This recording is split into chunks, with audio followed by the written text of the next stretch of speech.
अल्फाज हैं। उसके बाद उन्होंने कहा कि भाई हमें नहीं मालूम, अगर नहीं मालूम तो क्लियरली कह देना कि नहीं मालूम है, इसमें क्या हर्ज है। तो वही तो मैं कह रहा हूं ना कि आप कह दें कि नहीं मालूम, लेकिन क्लेम क्यों कर रहे हैं कि गॉड एग्जिस्ट नहीं कर रहा है। आप कह दें नहीं मालूम है, हो सकता है हो सकता ना हो, लेकिन आप क्लेम कर रहे हैं। The moment you say God does not exist, this is a claim and now the burden of proof is upon you too, जैसे हमारे ऊपर है। और क्यों है मैं बताता हूं, क्यों है ये भी मैं बताता हूं। फिलोसॉफिकली जो क्लेम होता है ना, सिर्फ ये नहीं होता कि इंसान कहे पॉजिटिव क्लेम करे और नेगेटिव क्लेम करे तो बर्डन ऑफ प्रूफ नहीं है। आप मिसाल के तौर पे मैं कहूं कि फुला उस कमरे में कोई नहीं है, मैंने एक नॉलेज का क्लेम किया है, उस कमरे में कोई नहीं है, मैंने एक नॉलेज का क्लेम किया, या तो मैं कहूं मुझे नहीं पता, हो भी सकता है नहीं भी हो सकता है, this is not a claim. लेकिन जब मैं कह रहा हूं कि वहां कोई नहीं है या मैं कह रहा हूं वहां कोई है, दोनों क्लेम है और दोनों के ऊपर बर्डन ऑफ प्रूफ है। हमारे ऊपर भी बर्डन ऑफ प्रूफ है, मैंने कंटिजेंसी आर्गुमेंट दिया, इसे तोड़कर दिखाइए। आखिरी चीज इन्होंने कहा कि खुदा दुनिया बनाने से पहले 150 साल पहले या करोड़ों साल पहले क्या कर रहा था। अरे हजरत, चलें बहरहाल मैं जवाब दे देता हूं, आप हमारे रिस्पेक्टेड पर्सनालिटी हैं, अगर आप नहीं होते तो मैं ऐसे एंटरटेन ही नहीं करता।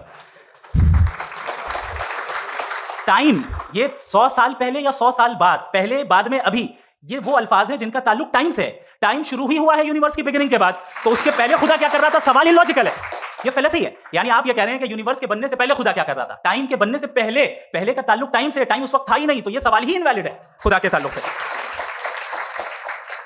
दूसरी चीज, आर्ग्यूमेंट ऑफ कंटिजेंसी जो मैंने आपके सामने पेश की है, आपने बार बार ये प्रूफ किया और ये कह रहे हैं कि गॉड ऑफ गैप्स। देखिए पहले नहीं मालूम था, साइंस ने कर दिया। सिंपल की मिसाल से मैं समझा देता हूं। जिस गैप्स की आप बात कर रहे हैं ना, साइंस उन गैप्स को जिन चीज के जरिए भी प्रूव करेगा वो कॉन्टिजेंट ही होगा, अब चाहे वो फोर्स हो, मैटर हो या एनर्जी हो।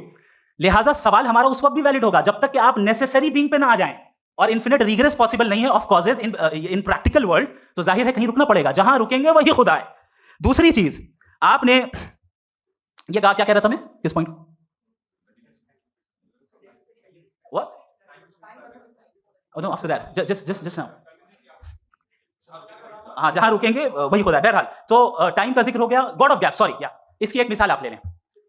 एक कार है, एक साहब ने देखा कि भाई कार जो है उसके व्हील्स कितने अच्छे लगे हुए हैं सही जगह पे, स्टीयरिंग जो है कितने अच्छे जगह पे लगी हुई, और सीट्स कितने वेल डिजाइंड है, कितनी प्रिसाइजली ये कार काम कर रही है, तो जरूर कोई ना कोई इसे क्रिएट किया है, किसी ने क्रिएट किया है। अब जावेद साहब आए और कह रहे जनाब बोनेट खोलिए, इसमें इंजन है, इंजन इस कार को चला रहा है, hence prove no one has created the car. This is illogical, this is irrational. आपने इंजन के जरिए उस गैप को तो साबित किया, लेकिन क्या उससे कार की जो क्रिएशन है और उसका जो क्रिएटर है ये इंपॉसिबल हो जाए, ऐसा पॉसिबल है?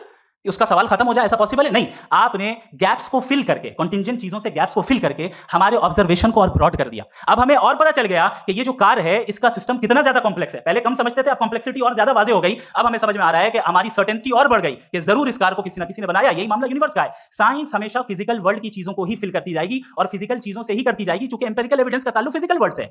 आप साइंस के जरिए मेटाफिजिकल रियलिटी को कभी साबित नहीं कर सकते। ये रॉन्ग टूल का इस्तेमाल करना है। ये वही काम है कि आप मेटल डिटेक्टर से प्लास्टिक डिटेक्टर करने चलें, जो कि जाहिर है सही नहीं है।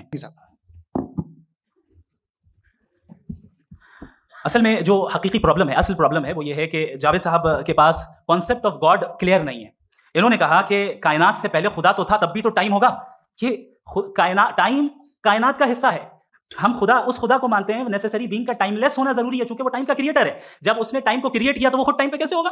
उसने जब स्पेस को क्रिएट किया तो खुद स्पेस में कैसे होगा? अगर वो टाइम एंड स्पेस को पहले से ही उसका पाबंद है तो फिर किस चीज को उसने क्रिएट किया? लिहाजा ये सवाल गलत है कि खुदा था तो टाइम होगा। बिल्कुल नहीं। टाइम के पाबंद हमें खुदा नहीं है, हम फिजिकल वर्ल्ड से ताल्लुक रखते हैं, वो मेटाफिजिकल रियलिटी है। दूसरी चीज इन्होंने मिसाल दी कि चाय की केतली हवा में घूम रही होगी, और पता नहीं शायद वो बर्टन रसल का उन्होंने हवाला दिया। बहरहाल यही प्रॉब्लम है। प्रॉब्लम यही है कि हम चीजों के दरमियान डिफरेंशिएट नहीं कर पाते।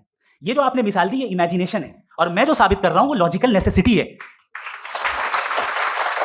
आप इमेजिन करने आए तो कुछ भी करें, जुपिटर में पिंक एलिफेंट होगा, यूनिकॉर्न होगा, करें, उससे कायनात पे क्या फर्क पड़ता है? उससे आप लॉजिकल नेसेसिटी साबित नहीं कर सकते। मैं तो उस प्राइम कॉज की बात कर रहा हूं, उस नेसेसरी बीइंग की बात कर रहा हूं, जिसके बगैर इस कायनात का एग्जिस्टेंस मुमकिन नहीं है। दूसरी चीज, मजहब को साइंस चैलेंज करती है वगैरह वगैरह, ये हमारा टॉपिक ही नहीं है। मैं इस पर बात करूंगा तो फिर मेरा वक्त चला जाएगा। मजहब के ऊपर चूंकि हमारी डिस्कशन नहीं है, साइंस को मजहब और बिलखुसूस मैं और हमारा वर्ल्ड व्यू कम से कम साइंस को पीछे नहीं करता है, साइंटिज्म की मजम्मत करता है। इसकी वजाहत मैंने पहले कर दी।